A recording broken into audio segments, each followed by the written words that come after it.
Then one day, I found a clue, a small piece of paper hidden in a book on our shelf.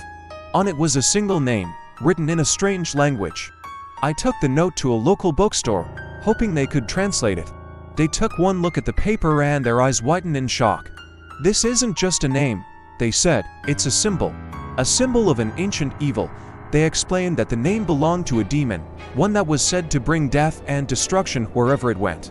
And according to legend, the demon could only be summoned by a human willing to make a terrible sacrifice. My wife's name wasn't a name at all. It was a signal, a call for help. She was reaching out to an ancient evil, begging it to come and save her. But why? What had she done to deserve the attention of such a powerful being? And what did it have to do with me? I didn't know it yet, but I was about to find out. Because as soon as I read that note, my wife's plan was set in motion. The game was on and I was the prize. Hey guys, welcome to my channel. This is the part 2 of my wife started peeking at me from around the corners. If you haven't seen part 1, then definitely check it out before watching this one, so you can better understand the story. In part 1, we talked about how my wife would always peek at me while I was showering or getting changed. It was really annoying and I was tired of it. So I decided to ask her why she was doing it, and her response was so ridiculous. She said that she was checking to see if I had any injuries or illnesses. But I knew that wasn't true because she would do it even when I was perfectly healthy. The note burned in my hand like a shard of ice. I didn't know what to do with it or even if I could trust the bookstore owner's interpretation. Was this all some elaborate prank, or was my wife truly entangled in something beyond comprehension? I drove home, gripping the steering wheel so tightly that my knuckles turned white. My mind raced through every interaction we'd ever had since meeting 6 years ago. Every smile, every kiss, it now felt tainted by doubt. How well did I really know her? And what did she mean when she said I was the key? When I walked into the house, everything seemed eerily quiet. Too quiet. "Lynn," I called out, but there was no answer. Her shoes were still by the door where she'd left them earlier, and her coat hung neatly on its hook. She hadn't gone anywhere, at least not physically. But as I stepped further inside, I couldn't shake the feeling that something was off. The air in the living room felt heavier than usual, almost suffocating. The furniture was exactly where it should be, yet it looked subtly rearranged, like someone had shifted each piece an inch or two without realizing it. A faint scent lingered in the air, something metallic and sharp, though I couldn't place it. Then I noticed the curtains. They swayed slightly, despite the windows being closed. That's when I heard a soft whisper coming from upstairs. It wasn't Lynn's voice. It was deeper, guttural, and barely audible, like the hum of electricity before a storm. My heart pounded as I crept toward the staircase. Each step creaked underfoot, louder than normal, as though the house itself wanted me to hesitate. "Lynn," I tried again, my voice trembling. This time, there was a response, but it wasn't words. It was laughter. Low, eerie, and unmistakably hers. It echoed down the hallway, bouncing between the walls until it sounded like dozens of voices laughing at once. I froze, clutching the banister for support. My legs threatened to give out beneath me. At the end of the hall stood our bedroom door, slightly ajar. Through the crack, I saw flickering shadows dancing across the ceiling. Whatever was happening in there, it wasn't natural. Summoning every ounce of courage, I pushed the door open. What I saw made my stomach churn. Lynn sat cross-legged on the floor, surrounded by candles. Their flames burned unnaturally bright, casting long, distorted shadows on the walls. In her lap rested an old leather-bound book, its pages filled with symbols and diagrams drawn in red ink. Her eyes were closed, but her lips moved silently, chanting something I couldn't understand.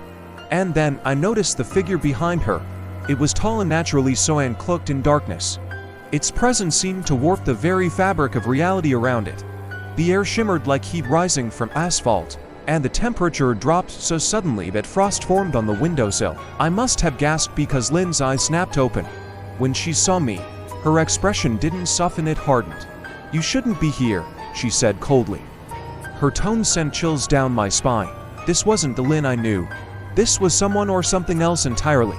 "What are you doing?" I demanded, taking a hesitant step forward. She raised a hand, halting me mid-stride. "You don't understand," she whispered. "I'm saving us." "Saving us from what?" I shouted, panic rising in my chest.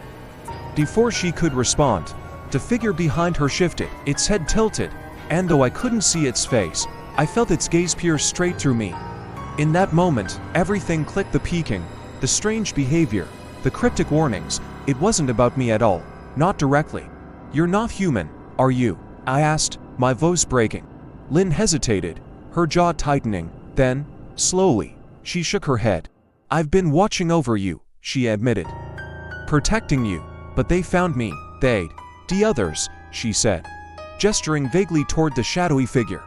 "They've been hunting me for centuries, and now," she trailed off, tears streaming down her face. "Now what?" I pressed, though part of me already knew the answer. "They want you," she whispered. "For what?" "For your soul." The room spun. I stumbled backward, trying to process what she'd just said. "But why mine?" "Because you're special," she replied, her voice hollow. "You're the only one who can stop them or join them." Before I could ask more questions, the figure lunged forward. It moved faster than anything I ever seen, its form dissolving into smoke as it surged toward me. I screamed, throwing up my arms instinctively, but instead of pain, I felt nothing. When I opened my eyes, I was lying on the front lawn, staring up at the stars. The house was dark, silent, and eerily still. I scrambled to my feet, calling for Lynn, but there was no answer. The front door was locked, and when I peered through the windows, the interior looked abandoned, as if no one had lived there for years. Neighbors later confirmed that they hadn't seen anyone enter or leave the property in weeks. According to them, I moved out months ago. Confused and desperate for answers, I returned to the bookstore where I'd taken the mysterious note. The owner recognized me immediately, but seemed startled to see me alive. "You shouldn't be here," he muttered, glancing nervously over his shoulder. "What do you mean?" I asked. He hesitated before handing me another scrap of paper.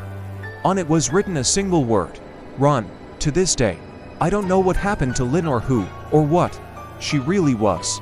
All I know is that I haven't slept soundly since. Sometimes, late at night, I'll catch a glimpse of her face in the corner of my eye. She's always smiling, always watching, but when I turn to look, she's never there.